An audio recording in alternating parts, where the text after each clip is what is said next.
This is a map that I found just the other day called the Ohio and Pennsylvania Railroad to connect with the Great West. Well, as you can see, we are the Great West. And it was pretty simple. Get Chicago connected with Fort Wayne, get Fort Wayne connected with Ohio, and you've got all this stuff going on in Ohio because Ohio was settled a little bit before Indiana. Indiana still has rivers. And as you can see, coming out of Toledo, you've got a railroad following down the Wabash and all getting down south, but you only got one railroad going up here to Chicago, and of course, the Michigan Central. Michigan Central came through in 1851. Here's a map from about 1849, 1850. That's on the floor. There's a notebook. Can you grab them all, please, on the floor on the left side in the parlor? Could everyone please mute?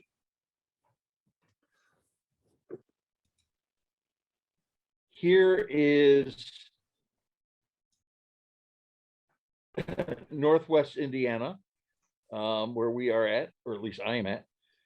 Seth, the railroad that ran from Valpo to LaPorte, or excuse me, Valpo to La Crosse. What was the name of it? At the time, I believe it was the Chicago Great Eastern. However, I'd have to dig out a book and look it up. Okay, that's right. There was a line that came down here from Valpo to La Crosse that connected the two Pennsy lines at one time, and it was there for a few years and taken up overnight. I find that was rather fascinating, at least for Porter County. And when the Pennsy line was completed through Logansport, that line became redundant, and that's why they removed it. Everything comes through Porter County, as you can see here. Absolutely everything coming out of Chicago. It's just, I think my dad one time said when he worked we lived in Valpo and he worked up at Burns Harbor here, that he had to cross 13 railroad tracks at one time to get to work. Mhm. Over here on the B&O was a town called Steamville or Steamburg. I've seen it both ways now. And it was a watering spot for the B&O going into Chicago.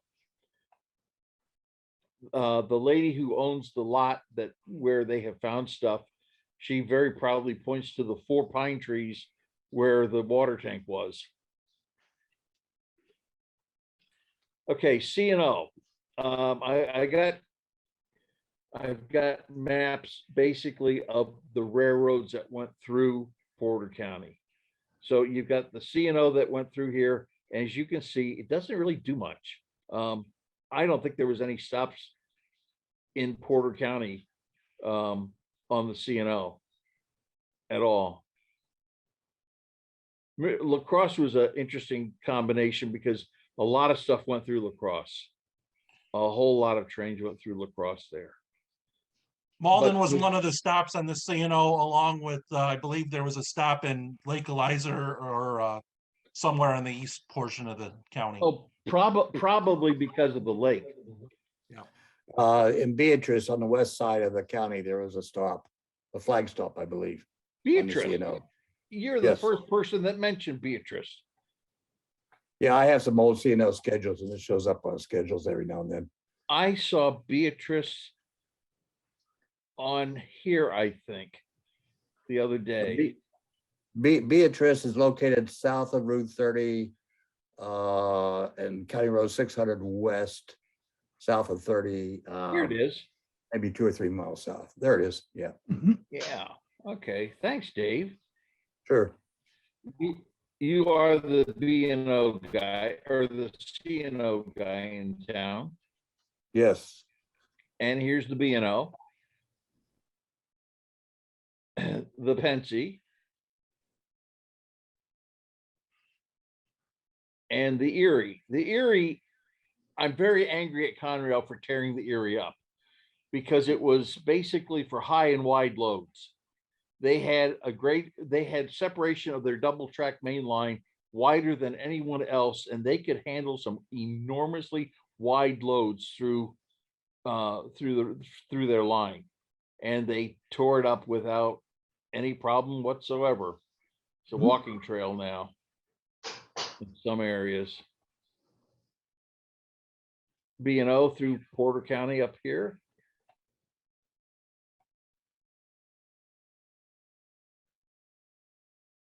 My favorite view. Somebody want to know about the Grand Trunk?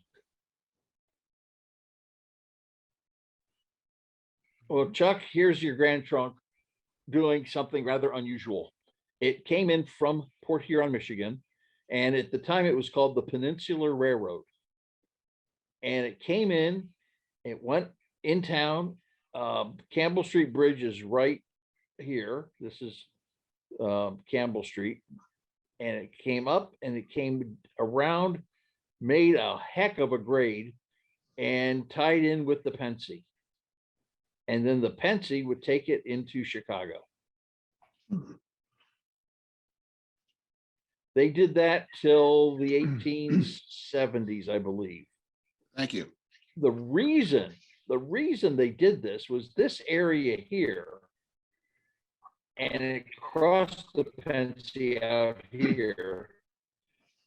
This area here was wetlands and hills and dales and really, really bad geography. And it took a tremendous amount of grade of what do you call it, fill, to level it out. From Sedley to Valpo, the grade on it can be as high as 5.1%. Average, it comes out to be about 3. And it's like that to this day. And when the heavy train is coming up, you know it because there's always now a DMU on Seth, what's the right term on the back end? DP, distributed power unit. Thank you. DPU. DPU. Mhm. Anyway, there's almost always a DPU on the back end of a train now on the trunk. It's so typical to have a pusher.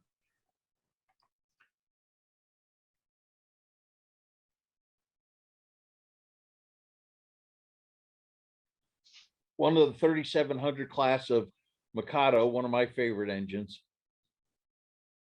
on the trunk.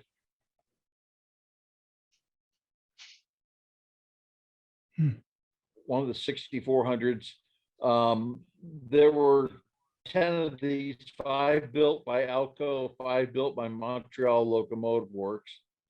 The difference was the grill on the front, the air scoop on the front. The Canadian ones had horizontal lines and the American built engines had vertical lines, if I remember right. And here's one that has vertical lines. This is on Sedley. This is on Campbell Street Bridge. Pulling, well, probably one of the Montreal trains.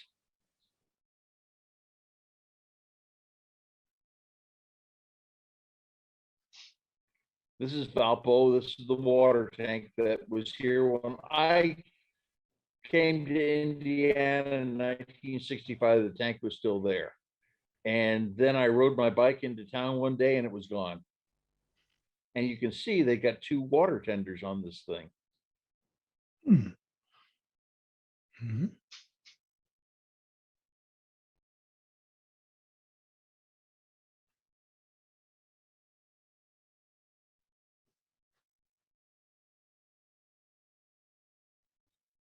Front end of one of the streamliners.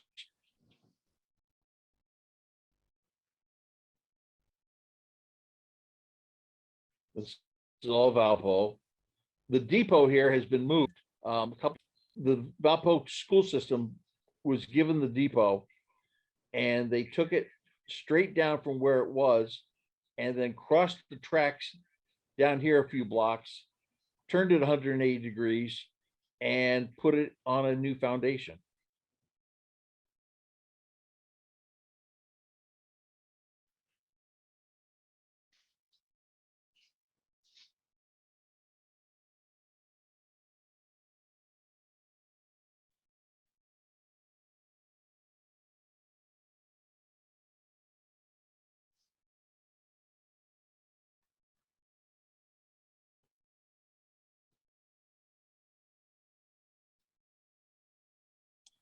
one of the big northerns that they had.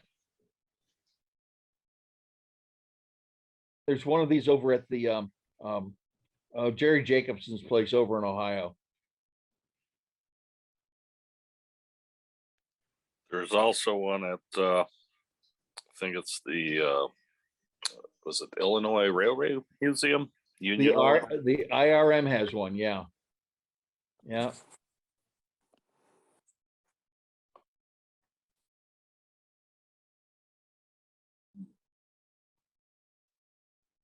A lot of guys think these are interchange towers, and they are not. They're for a crossing guard, and he controlled manually the gates or the lights on the grade crossings in town.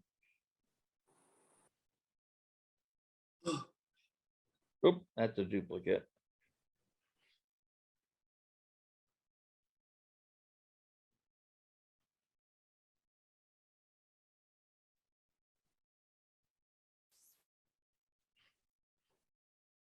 Coming underneath Campbell Street Bridge.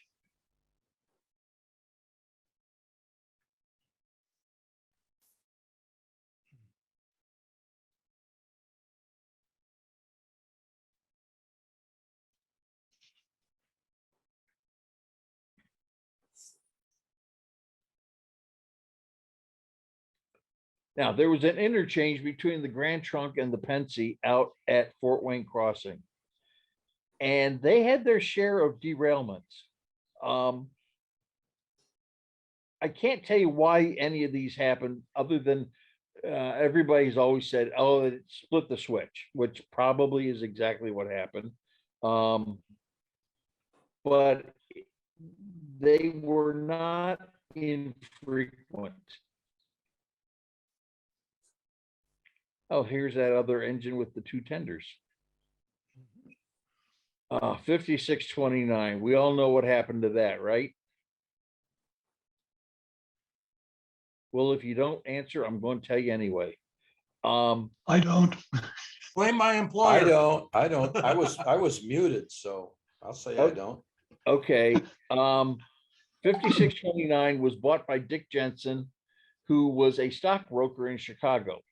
Now, everybody bemoans Dick Jensen, but on the one hand, he saved a lot of engines. He really did. He had a whole stable, and most of them still exist. But 5629 got landlocked. It used to sit outside Union Station in Chicago for a while. And that was a real strange thing to see. Even when I was a kid, it was sitting out there in the weather. And then it went on the Blue Island, or yeah, I think it was the Blue, over in Blue Island, on the rock, Seth, is that right? That is correct. It sat in Burr Oak Yard for a long time. Right. And they cut the rails on either side of it, gave him mandates to get rid of it, move it out, and he didn't, and they cut it up. And I was there the day they were cutting on it, and it was really, really sad to see it go. It was very strange to see something that big being torched. Here is Sedley Hill, or the Sedley Grade. This is from Campbell Street Bridge in Valpo. This is just all overgrown now. You can't recognize this at all. But they would double head, of course, in the early days. Whoops, sorry about that.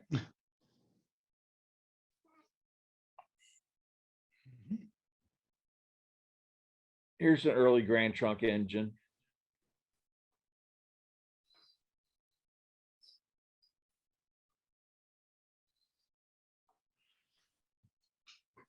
And here's the station at Sedley. This is facing east because it's single track going to Valpo, and it double tracked out here going to Chicago. And there obviously was a siding over here.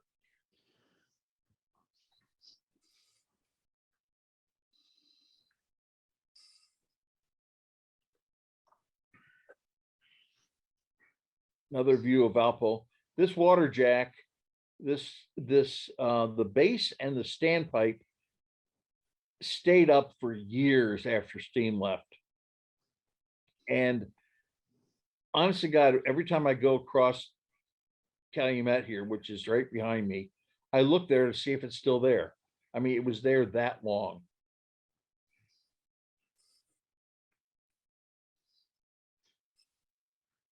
Now we're on the little bit of the nickel plate. Double heading on a reefer train.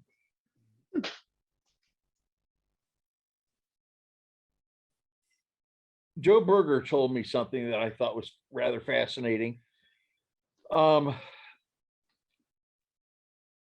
his Great Northern Railroad, we run a dedicated reefer train through there, and eastbound it would be full of apples. Westbound, coming and those apples would go all the way to New York State. Westbound, they would load those reefers with newsprint because it was clean. And those newspapers were printed with East Coast paper out in Seattle and Portland and all.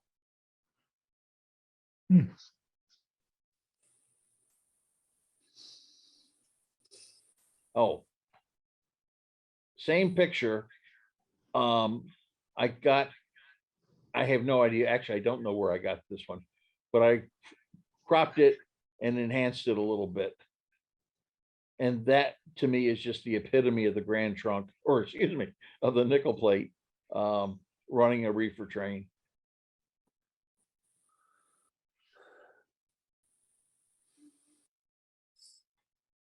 New York Central.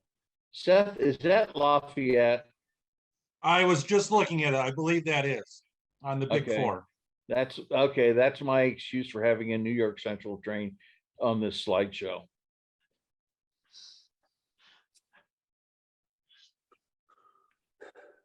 To the Pensy. This is the old Grand Trunk interchange here. Okay, and in Valpo, this is Joliet Road Bridge, the old US 30 Lincoln Highway Bridge. You had a bulk oil plant here. This was Ernie's Shell. Ernie's Shell is still there. Not this building, but across the street, Ernie's business is still there. And Ernie is, I think he's still alive. He's got to be in his 90s, if not more. But there was a bulk oil plant, and they sold heating oil and kerosene there. And of course, they had a tank car. So it's a real simple little industry. But this track here would curve and go this way up the hill to the Grand Trunk, which was about, I think it was 65 feet higher in elevation. And at the Valpo Technical Institute, you had two buildings there, Hirschman Hall and the one next door, I can't remember the name of it. They were the car repair shops for the trunk. So if something came in broken, they would get fixed there. So there was a little switching going on at that site. This track here, this is where the commuter train would come in and would stay overnight.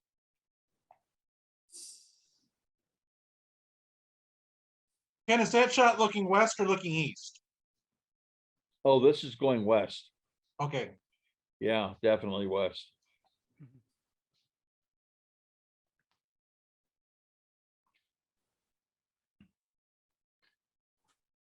I'm not sure where this is. The back of the print said Valpo. So I just don't know. It's a name train on the front. I've tried to read it. It's impossible. But a couple K4s pre-modernization. They don't have the new sheet metal pilot on the front. So I'm just a little confused as to where it's at. It doesn't look like it's Valpo completely. It could be Valpo because there is a track, a spur that goes off along the hill. on the side, on the south side, that's still there. And there's enough tracks in here that the engine facility is being hidden by the engine here. We got pictures of that coming up. Here's Valpo. This building is still there.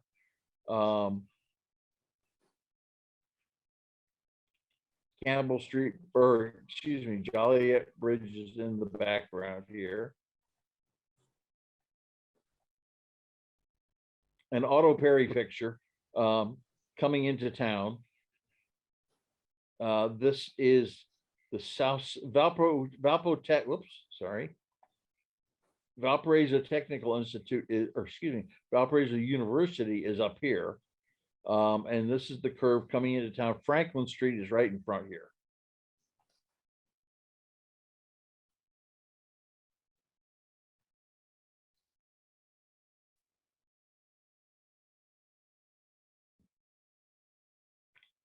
This is Valpo, where there was a water stand there. And of course you have your engine facility parts or tools here. You got your ash rakes and you got your tools that the firemen would use to clean out the ashes underneath the engine.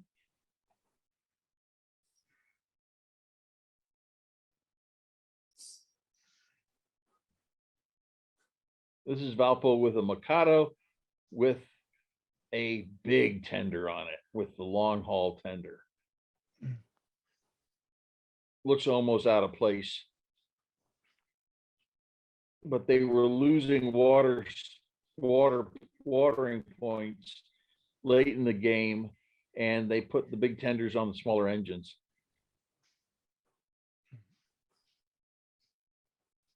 This is west of town, out by the Grand Trunk tracks.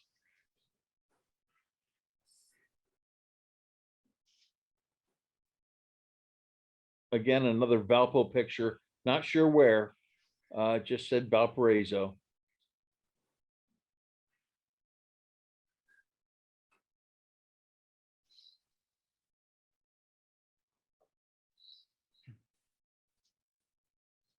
One of the hippos, the I-1s. I like the front end of these things.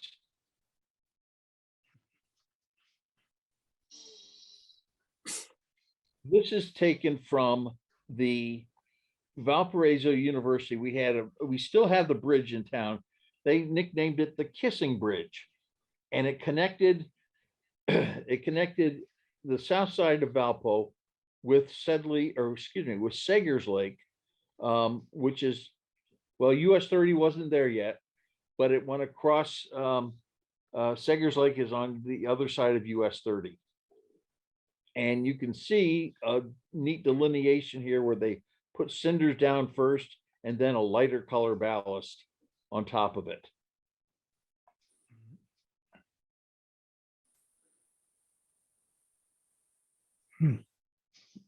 One of my only Wabash pictures, and I use it as a filler because I have no idea where it's at.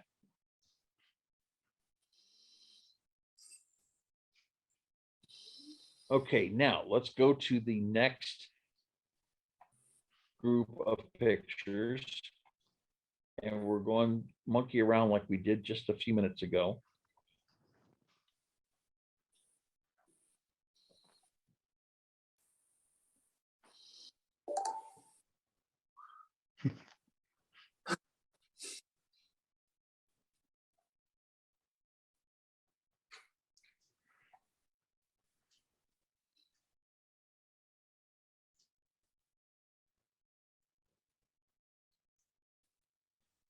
What do you see? We I see the bridge. four.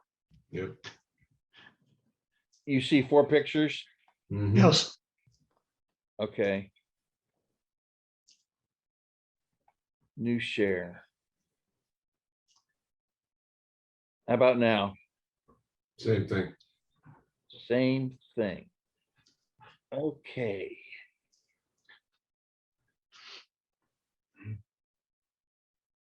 I have no idea what I did before.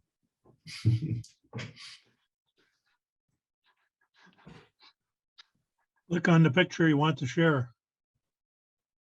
Pardon me? Click on the picture that you want to share. Oh, I just did. How about double click? I'm double clicking. I'm clicking like crazy. How about now? Oh, good. Did that work? Yeah. Okay. Now I gotta get you guys out of there because I have you in the middle. Okay, I hope this works. Okay, nickel plate. Facing east. The depot is right behind my cursor over here. This is the Mhm. freight house. There was a single track, mostly single track main line here. There was a siding that went in front of the freight house, went down here, and went to what people in Valpo call the cattle, the stockyards. And it wasn't a stockyards, it was a pig cooling facility. They would bring the pigs in the summertime because they don't sweat, and they would hose them down. And then they would reload them before they were dispatched in Chicago to be made into hot dogs. Hmm.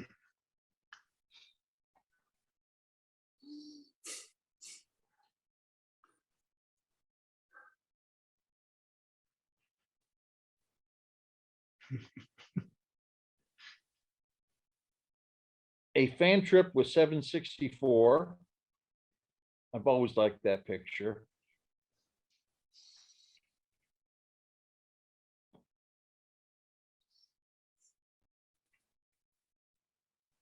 I have the negative to this shot, which I'm very glad I have.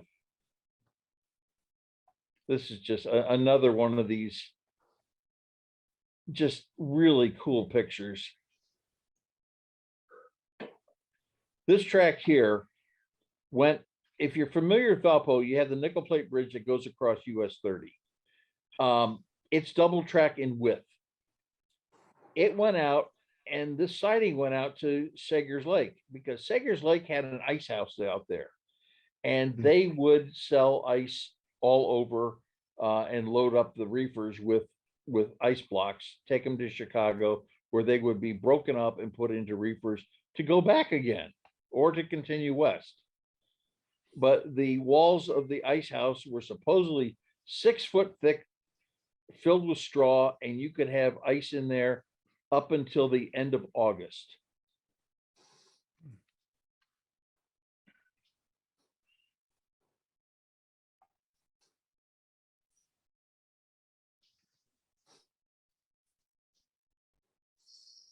This particular spot is the only spot I've seen a train hit a vehicle. And it wasn't a steam engine, of course, but it was a tractor trailer rig, and he was coming up the hill from US 30. The flashing lights are going, everything's going.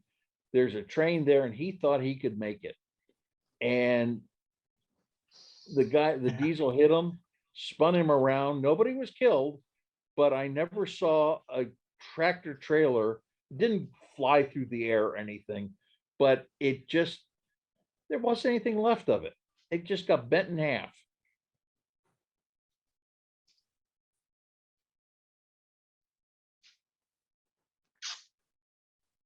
Okay, now we're going to do the same thing again. This is going to be fun. See if Ken's memory works. Chuck, this is for you. If you like Grand Trunk, you're going to get a thrill here. Yeah, thanks. I watch them almost every day on the CN line through Edwardsburg. Ah, okay. Still, Okay. I've still seen a few of the blue locomotives. Oh, yeah.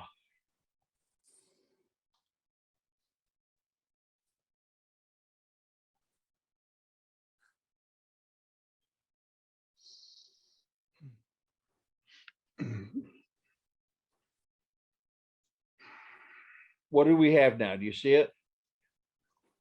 Yes, it's good. Okay. I don't think you could do this nowadays with a fan trip. Pack a gondola full of people. Oh, probably not. Yeah, Yeah. probably not on a class one line. Yeah, I mean, it just, in one way, it's really humorous, and in the other way, you think of how damn dangerous it is. Mhm.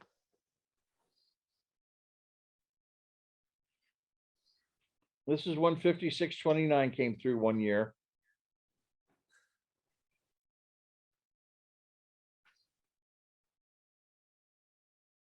Hmm. Yeah, isn't that something?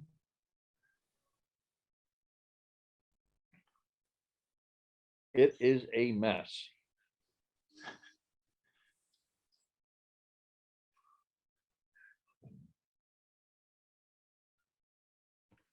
Couple of my favorite paint schemes, and I just barely remember seeing this when they came through before they got painted blue and orange. This is westbound. This is Campbell Street Bridge in the background. Couple bulk oil plants that I think are gone now. Yeah, they are gone. They are gone, but boy, they lasted a long time. Just as an aside, I did ride the Grand Trunk in passenger service from South Bend to Port Huron a few times. Oh, did you really? Neat. Yeah, 1964. When I was a kid, my mom and I went to South Bend from Valpo to go shopping.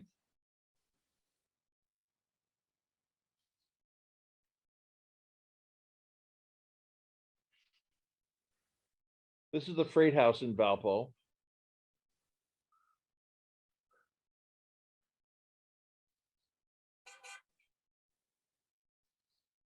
And yes, everybody heard the train was coming, and it was like the big boy coming in a few years ago.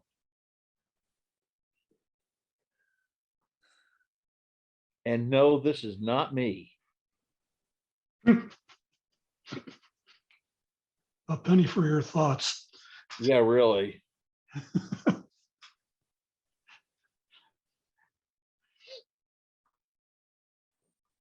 This is pretty iconic of Valpo. It really is. This is just a neat view.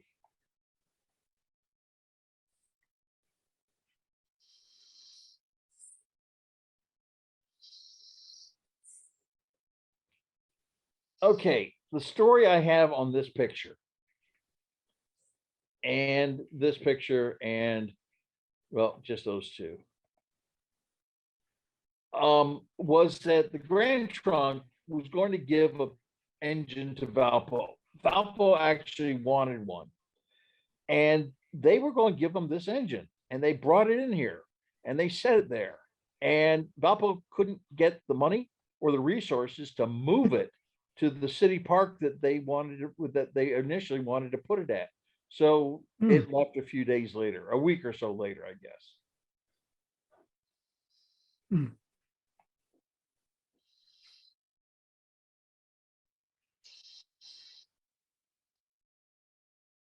The Alco models, I think Alco built a brass model this. They got this number board so wrong on it.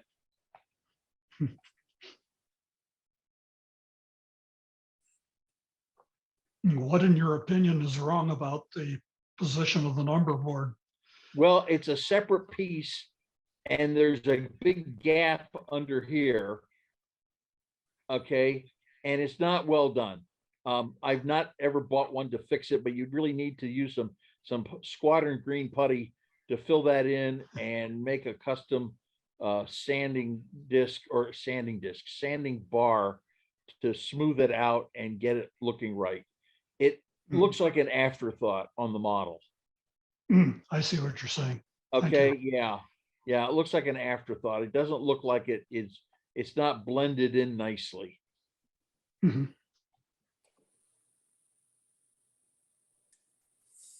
Another one of the 5600 Pacifics.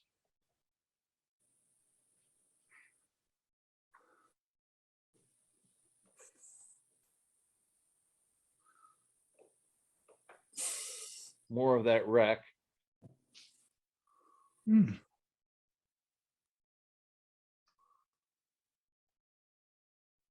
Oops. This got published in the local Facebook page on the museum, the Porter County Museum of History.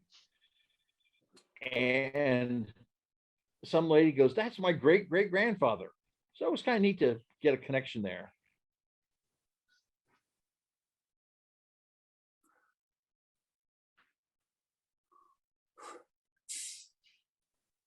Like I said, the water jack stayed up a long, long time. Oh, this is a neat view. This is from the tower, or from the watchman's shanty up on the top there. And then there, the train has gone. Now over here, if you can follow my mouse, where the water tank sits, there are still, at least they were last year. I haven't been over there this year, but there were four pieces of railroad track, 4 or 5 pieces of railroad track that were stuck in the ground to prevent a car or a truck from hitting the tower legs that were still there. And the concrete pad was still there.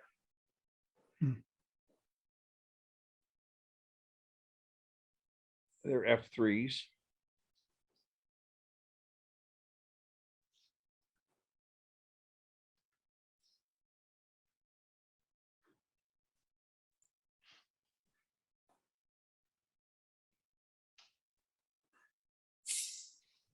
The Fs I remember. I have no idea who this guy is, but the teletype is interesting because there's a guy in Valpo who is credited with inventing the teletype. Steinmetz was his name.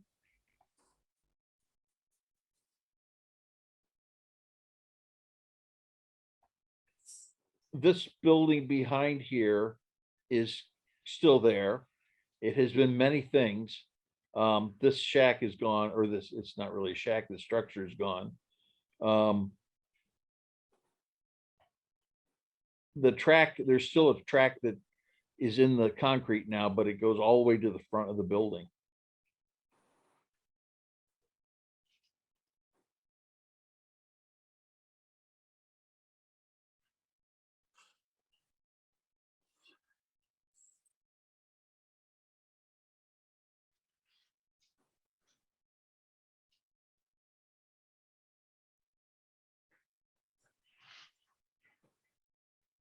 That is not W.C. Fields, and he doesn't look very happy either.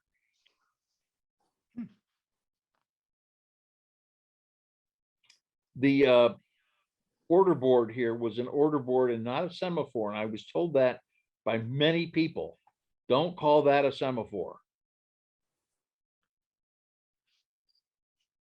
When I was a kid, the train, if there were orders to be given, the signal would be down, the blade would be down horizontal, and the train would come up, and it would come up to a stop, or come up to a slow crawl. The engineer would put his arm out, and then he would throttle up. And I think if he liked the guy in the caboose, he would slow up a little bit after he made the hill. If he didn't like the guy in the caboose, he was going fast, and the guy would sometimes miss his catch. Yikes. Yeah.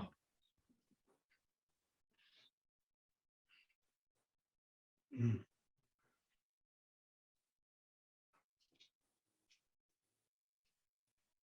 Hey, Ken? Ken, Yes. where was the Yes. east end of the double track? Because double Many track di- right now ends at on the west side of town, or the east side of town, but they cut it back to west of the depot. Did it make it all the way to Campbell Street, or was it there at Franklin Street? Or It, Lafayette Street, or wherever your street is? it moved from Lafayette Street,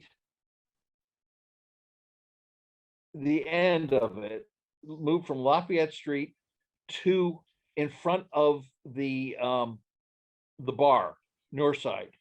Okay, Okay. And now it's way out there.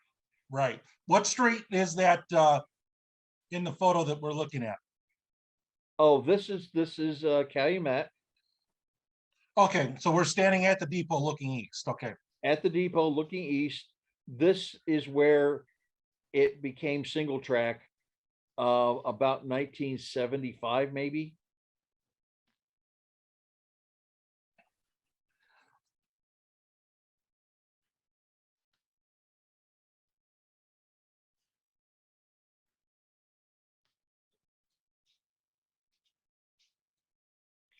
Oh, this is interesting. The marker here is without its lenses. So there's a prototype for everything.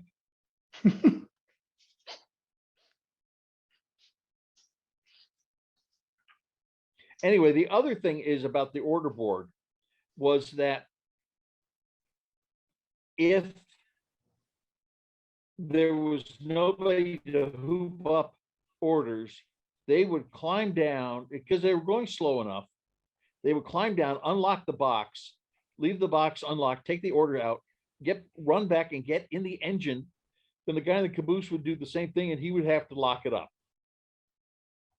You can imagine how long that took, especially with a loaded train going uphill. Mhm. Oh, this is the other thing. Always thought was neat. See the REA truck here? Mhm. Mhm. We had REA service on the Grand Trunk, which it was always done with the passenger service. And you could get stuff out of Chicago. They would put it in the truck, and then either later that day, they would deliver it to your house.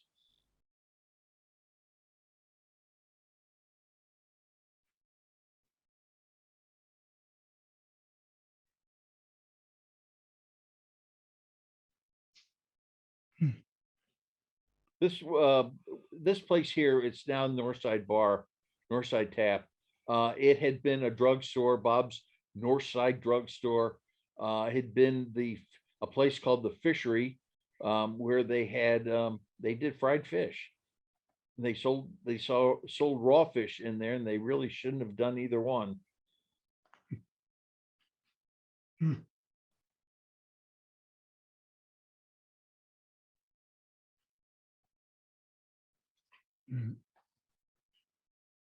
Oh, it's summertime.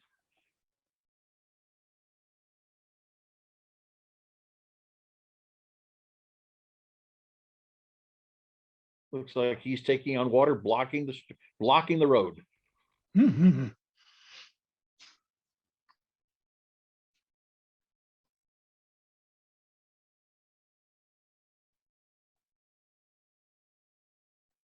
Okay, now let's see if we can screw up this again. You'd see the cars are waiting.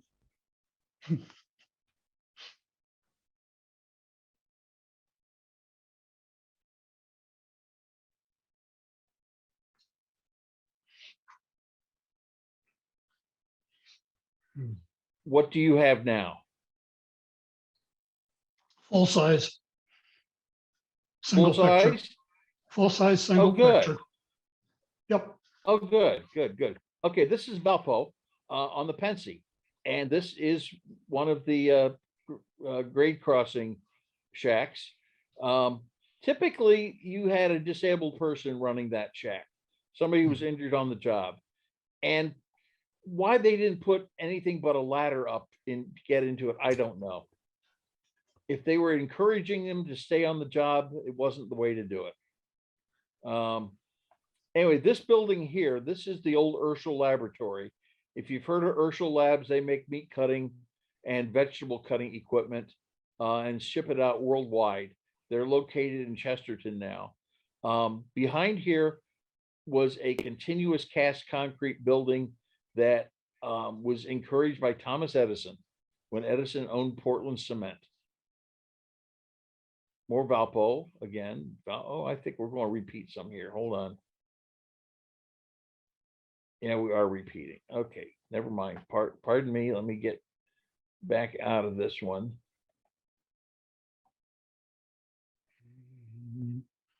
These are neat. Full size picture again. Yes, Okay. 8597. That Jeep there was on the dummy and off the dummy almost its entire life. Now, the dummy is the nickname of that passenger train. The consolidation sitting here was used to supply steam heat for the passenger cars. In the back, you had the roundhouse. This is pre-49. So that tells you how old this Jeep is. I think, when did the Jeep come out? 1949? Had to be early, because the depot got torn down in 49, or the roundhouse got torn down in 49.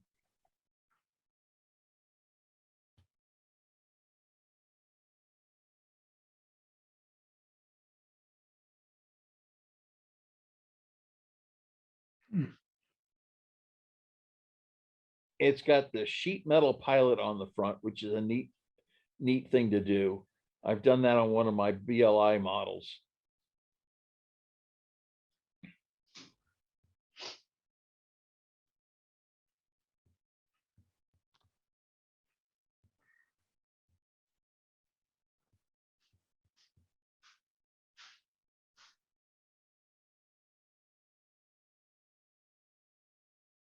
And some of the passenger cars that were on the dummy, they got modernized in 48 and 49, and they stayed on that train for their entire lives too, it seemed like. A couple of the numbers did.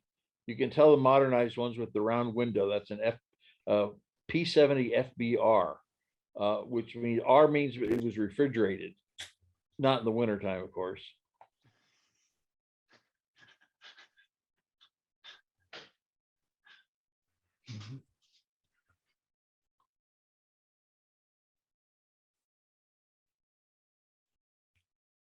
And this is the Valpo Depot that John Maynard burned down about 25 years ago.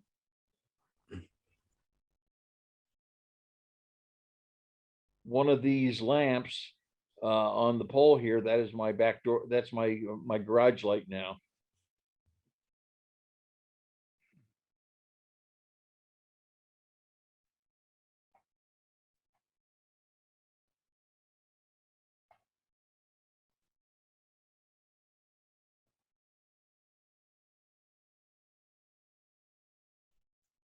Full size picture again. yes. Good. Okay. I didn't know the South Shore had a crane. Figured they must. Seth, where was this kept? In Michigan City, that is a post, I believe, 76 when it was dieselized. It's a Oh, former New York Central crane, but for the most part, Michigan City. Okay, thanks.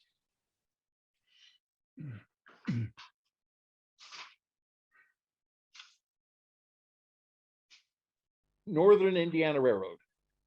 Michigan City to South Bend, am I right? Seth?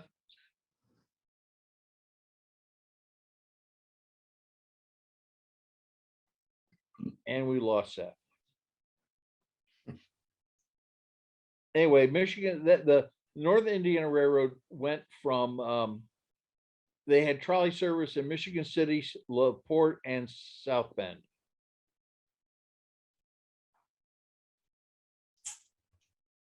And there it is in South Bend.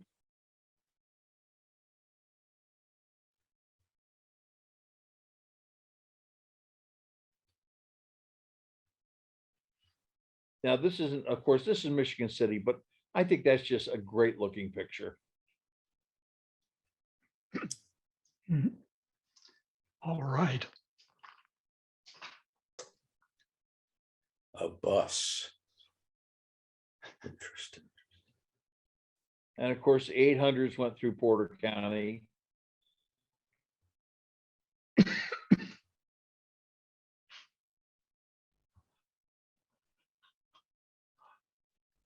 old New York Central box cabs that were converted.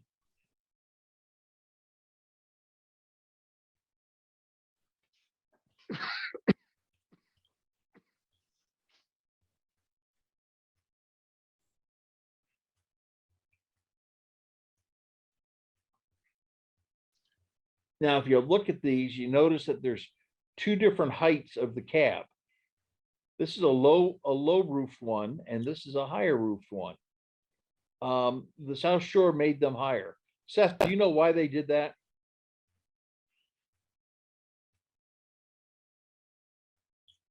I'm muted. There we go. The first two, 701 and 702, were built as low cabs. And Okay. apparently there was some roof clearance issues with them. So the latter ones, 703 to 707, were built with a higher roof. If you look at what they look like as New York Central engines, they totally looked a lot different. The cabs were really extended out about 6 feet or 3 feet, 3 feet on each end from their New York Central counterparts, and the doors into the locomotives were actually in the front. It's the South Shore did a big conversion with them. Look a lot different than. I did not know What they they did did. that much work on them. Oh yeah, about the center section is about the same, but the center and the frame is about the same, but the ends of the body are totally different. Wow. Okay. Thanks. Yeah.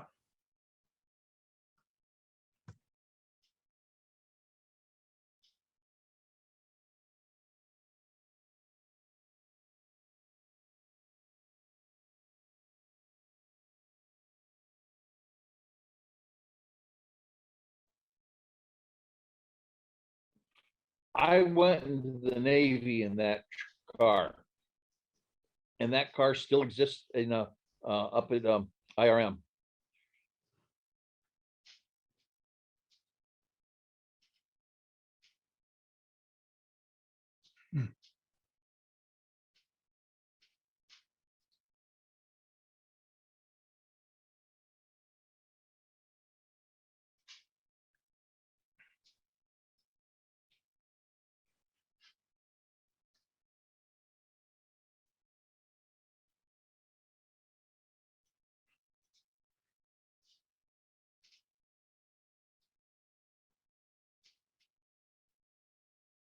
If you've never smelled a company that smelled bad, you've never been near a varnish company.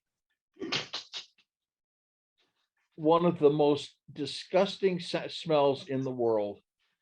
We had a company here in town that made varnish, made electrical varnish, and when they were mixing, you knew it.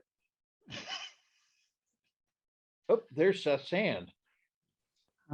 Oh, Hey, where was that Varnish building located? By Indiana General, Dave. Yeah, that is my hand. Yep.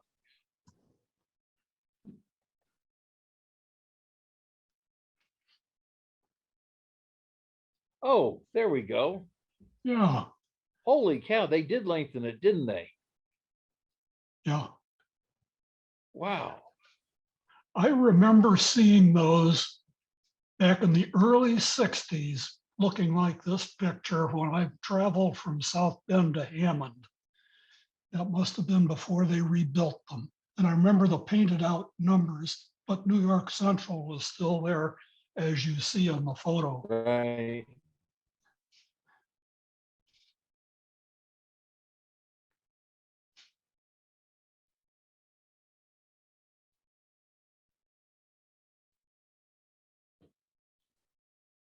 (1956). I did not realize it was that in that time frame.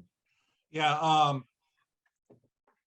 That's about when they were purchased. 10 of them were purchased, and only 7 of them were rebuilt. I see. So, and the last one was rebuilt 10 years after the first 6, and it's got some detail differences that are different from the other 6. And they're all gone, aren't they? Yes, they all got sent to scrap in 77 76, 74, somewhere around there. Wow, I missed that completely. Okay.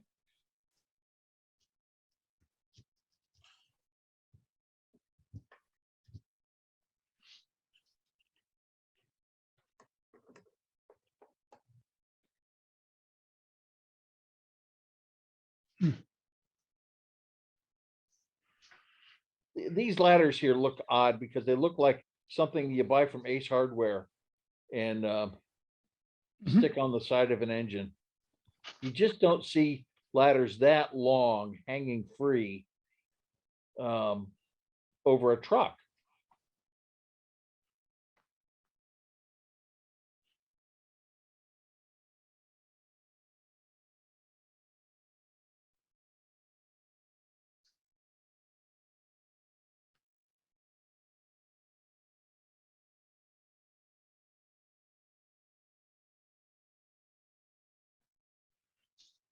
I got a nickel plate products version of that engine and was having a rather difficult time to figure out what to paint it as.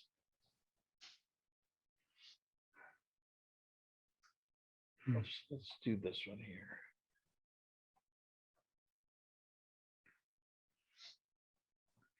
Pardon me while I hunt here for a second.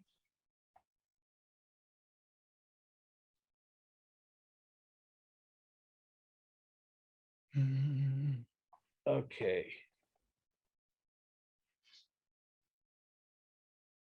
Full size again? yes. Okay, good. Something I did not know because it wasn't there when I started rail fanning was a gas facility to buy LPG at Valpo. I don't know how long it was there. I don't remember the big tanks sitting there. But it was. And this is the dummy that is come in from Chicago, sitting on the siding over the weekend. There was a long train that was 4 cars and a short train that were 2 cars.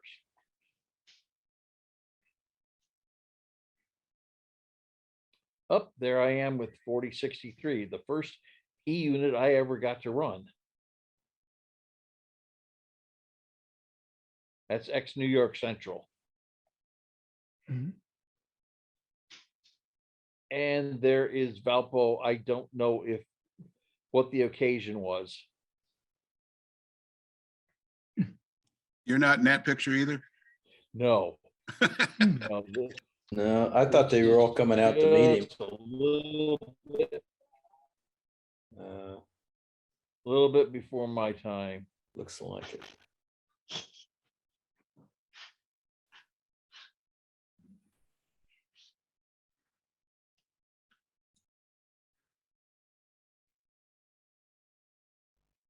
That's a great shot. I really like this, but man, everything is just gone. Absolutely just empty. Mhm. This building's still here. And the Franklin House is still there.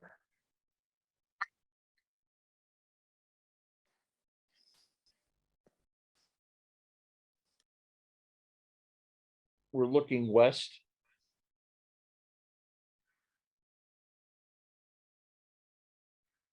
Oh, nickel plate.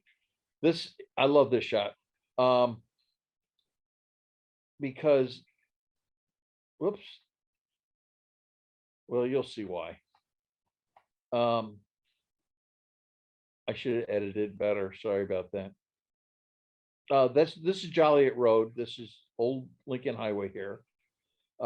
This road here goes into the Kammerer's house. The guy who owned the property here was Keith Brown. It was his family homestead, and he ended up working for the Grand Trunk as a clerk at the Valpo office for years. Valpo and the turntable. The turntable still exists. The turntable is in Grand Rapids, Michigan. It is on the old Grand Rapids and Indiana Railroad. And it is used to turn a diesel.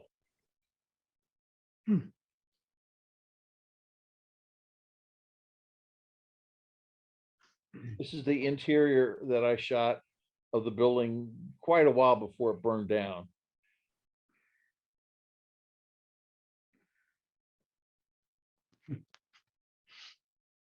And these two guys here are Tom Benton and Jack Nix. And Paul Del Mastro took the picture. They were the three rail fans in Valpo. Grew up to be good friends all their lives.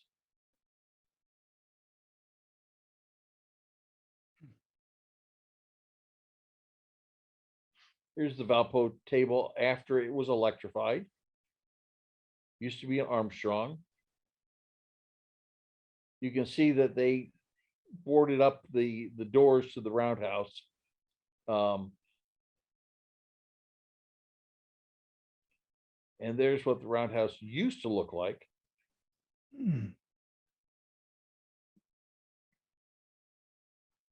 This is after this is a glass negative that I scanned and cleaned it up. Excuse me. There's the old negative with damage on it. It had been stored in a glassine envelope, and thank goodness that the glassine had attached itself to the non-emulsion side of the glass, because I'm not kidding you, all I did was put a little spit on that and wipe the paper off. And once I did that, I was able to get a clean print.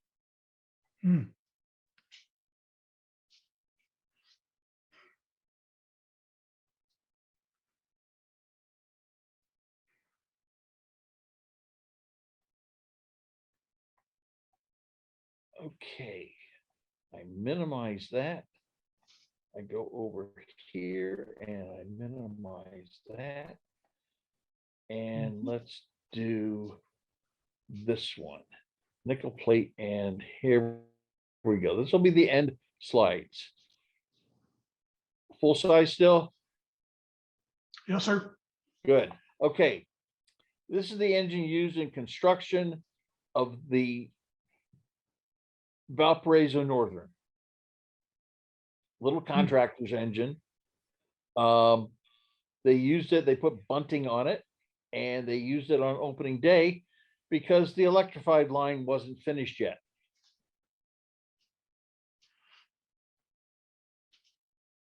And and you can see here in the ballast is not put in, but by golly, you're going to get this thing going on the 4th of July, 1910. Come hell or high water. And here is downtown Valpo. It stopped right here on Franklin Street. This building is still here. The sign, believe it or not, is still there. You can still see remnants of the sign. Churches are gone. This building's still here. The office was here, and you bought your tickets in the office. If you weren't careful, and I've heard people, old folks said that awning was too damn low. It must have been, because I guess people walked into it. My barber shop was here. Stayed as a state. In fact, there's a stripe there. You can see it's still a barber shop.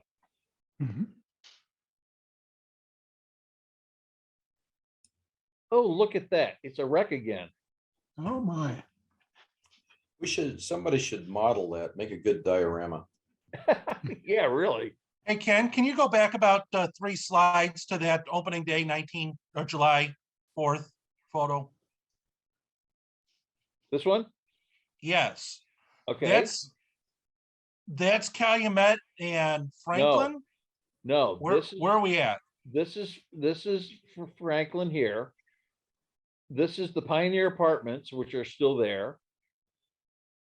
It veers to the, it heads northeast here. Okay, that's Morgan. So I'm we're sorry. looking north. This is, it starts, I'm sorry, hold on. Calumet starts here.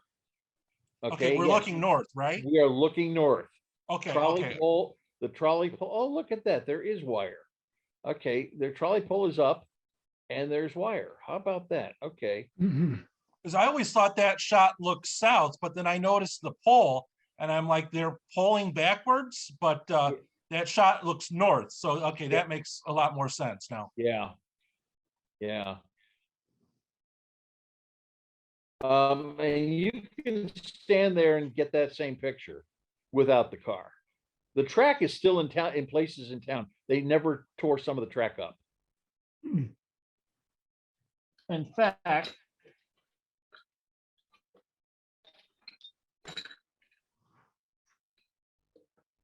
if you can see me, here is a section of the rail. Hmm. It's not real big Mhm. at all. You think that's like 25-pound contractor rail? Well, let's measure the height of it here. It is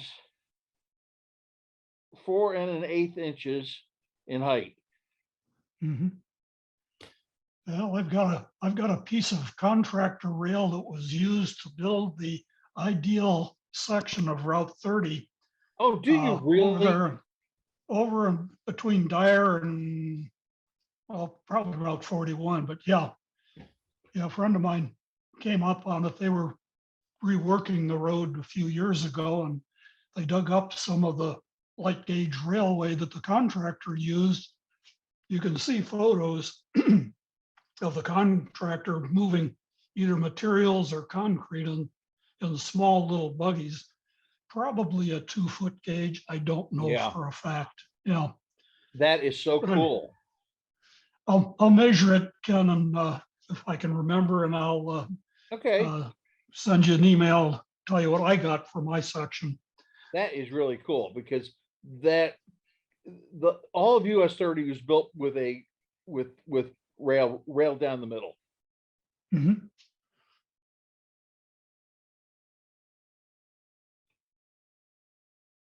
Um, okay, you guys are going, I don't know. Everybody knows about the Spanish flu, right? In 1918, the pandemic of 1918. Yes. It actually didn't start in Spain. It started at an army base outside of St. Louis, Missouri. And we sent it to Europe. And the returning veterans brought it back to the United States and spread it all over the United States. Okay. So I've often thought this was a great spot because this was where people were coming home from World War I, and the people were there to meet the soldiers coming home. So, but on the other hand, we never had a pandemic in town real bad. I mean, we did. If you go out, my wife's a genealogist, and you go out to the graveyard, the graveyards out here, and you see a lot of 1918, 1919 deaths. So we did have a lot of people die in this county. Mhm. But I just wonder, is this coming or going for the veterans? I've often wondered. Mhm. Here's another shot of the opening day of the trolley line. And here is the interchange. The interchange was interesting because the track still exists up to about here. And Valpo used to have a steam powered water system. They had steam pumps by Flint Lake, and the steam pumps needed fuel, of course, for the boilers. And the Grand Trunk would run a steam engine up Calumet to the yard that surrounded the pump house and take the empties back and interchange them back into the system. So Valpo had steam running up Calumet as far as Lake Flint Lake goes. Mhm. And you've got the Valparaiso and Northern. Some people call it the Valparaiso Northern. Later on, of course, it was the Gary Railway System.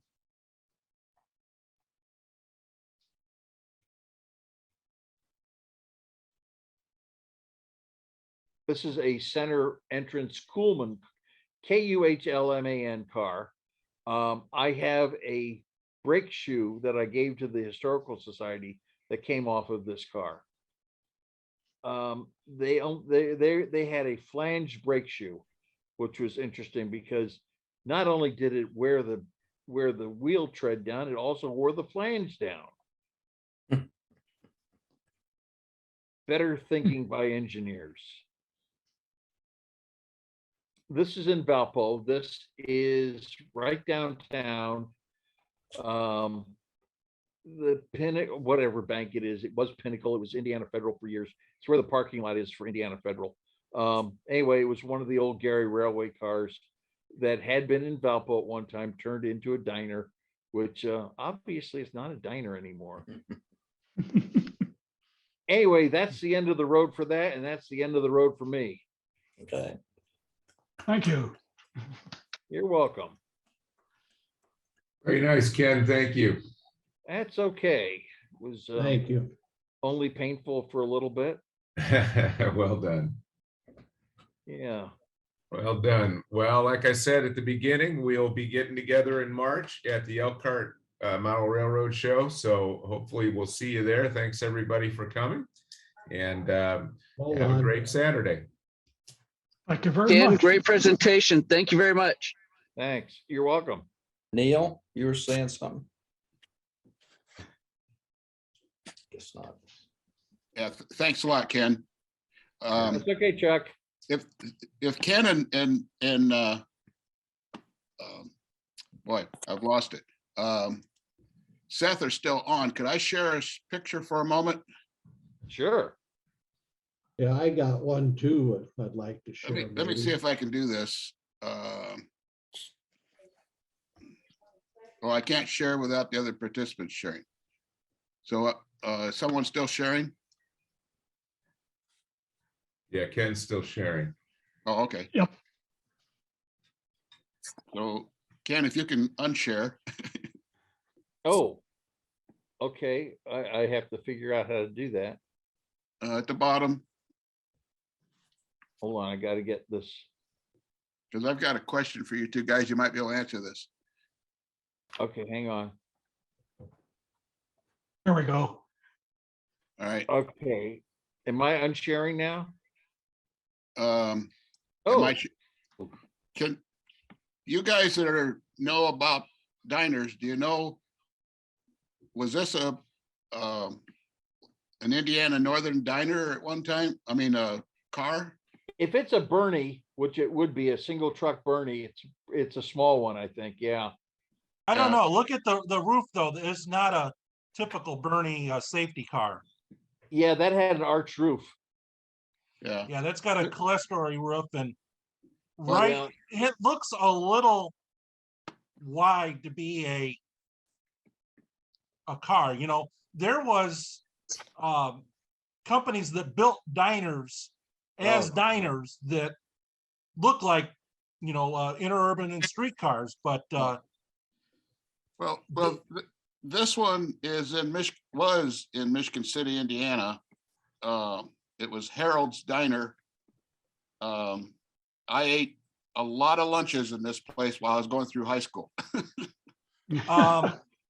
that's what, Franklin and 8th, or where is it? Do you? Yeah, it's know? about Franklin and 7th, I believe, or Franklin and 8th.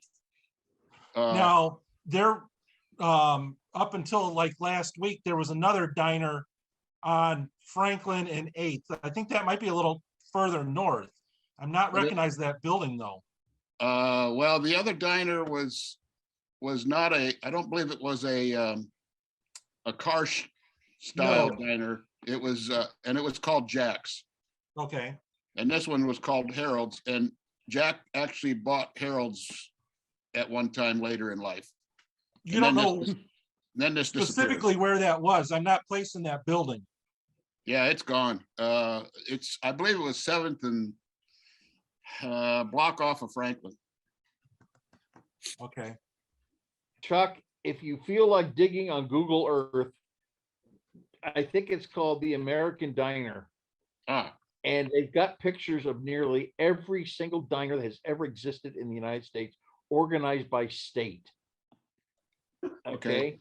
yeah, And you can search that and find out, and they'll tell you who made the diner okay, and whether or not it's a real railroad car or not.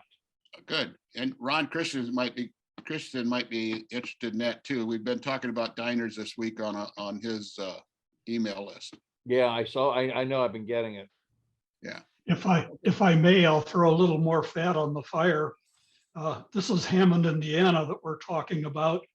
There were two stainless steel, I think they were kit diners named Quickie Snack.